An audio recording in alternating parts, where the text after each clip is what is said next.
ministro da Fazenda, Fernando Haddad, afirma que o corte de quase 26 bilhões de reais em despesas obrigatórias será detalhado semana que vem. A tesoura vai abarcar diversos ministérios e órgãos do Executivo.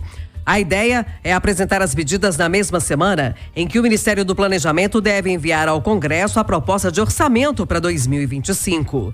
Sobre o novo presidente do Banco Central, Fernando Haddad disse que o presidente Lula já tem o escolhido, mas não confirmou que o diretor do BC, Gabriel Galípolo, é o principal cotado.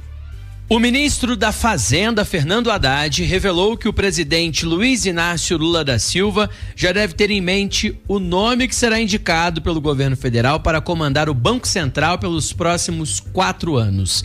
Em conversa com jornalistas na porta do Ministério da Fazenda ontem à tarde, Haddad adiantou que pretende apresentar ao presidente Lula algumas sugestões para a direção do Bacen. Eu acredito que ele já tem o nome do presidente em mente. Eu não vou antecipar o nome, porque é uma atribuição dele. Haddad detalhou ainda que Lula deve conversar com o presidente do Senado Federal, Rodrigo Pacheco, do PSD de Minas Gerais, para definir as datas das sabatinas dos futuros indicados pelo governo para o Banco Central. As indicações precisam ser aprovadas pelo plenário do Senado. O mandato do atual presidente do Banco Central, Roberto Campos Neto, terminará em 31 de dezembro. O ministro da Fazenda, Fernando Haddad, adiantou nessa conversa com jornalistas que o governo vai propor o aumento dos juros sobre capital próprio, o JCP, e também da contribuição social sobre o lucro líquido, a CLSS, no projeto de lei orçamentária anual, que deverá ser enviado até 31 de agosto para análise do Congresso Nacional.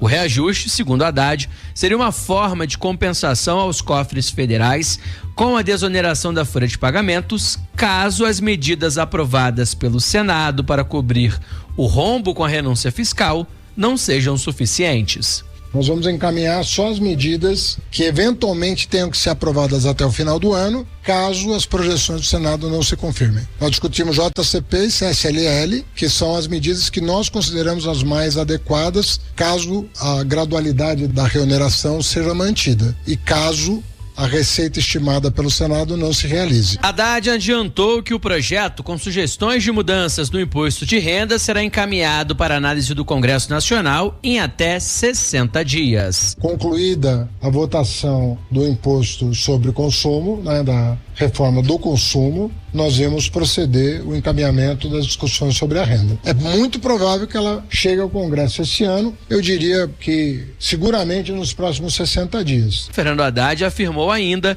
que o governo federal pode realizar a liberação dos 3 bilhões e 800 mil reais que foram contingenciados no mês passado, caso as medidas aprovadas pelo Senado sejam necessárias para cobrir a queda de arrecadação com a desoneração da folha de pagamentos. De Brasília, Jonathan Ferreira.